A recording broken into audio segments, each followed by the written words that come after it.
সেই শ্রমিকরা কাজে যোগ দিয়েছেন কিনা?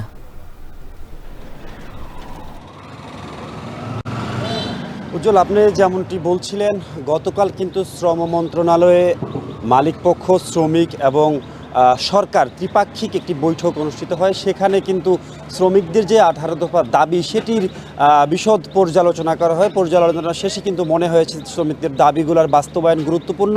সে কারণে কিন্তু সবগুলো দাবি মেনে নিয়ে সিদ্ধান্ত দেওয়া হয় গোটা দেশের সবগুলো শিল্প কারখানা খুলে দেওয়ার। সেই আলোকে কিন্তু আমরা দেখেছি সকাল থেকে শিল্পাঞ্চল, সাভার, আশুলিয়া বিভিন্ন জায়গায় খবর নিয়ে দেখেছি আমরা শিল্পাঞ্চলের সবগুলো কারখানাই খুলে দেওয়া হয়েছে।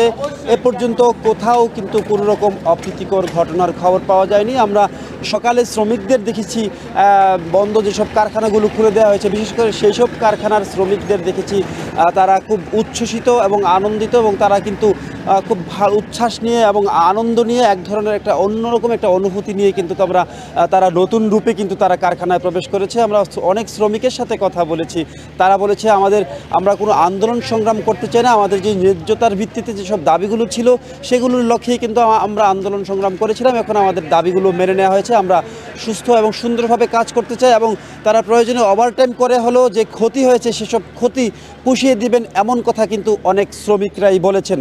একটু যদি জানিয়ে রাখি, এই শ্রমিকদের বিভিন্ন আন্দোলনের ফলে কিন্তু শিল্পাঞ্চল, সাভার, আশুলিয়া বেশ কিছুদিন যাবত উত্তাল ছিল, এবং বিভিন্ন জায়গায় কিন্তু শ্রমিকরা বিক্ষোভ আন্দোলন সমাবেশ করেছে, ভাঙচুরের মতো ঘটনাও কিন্তু ঘটেছিল।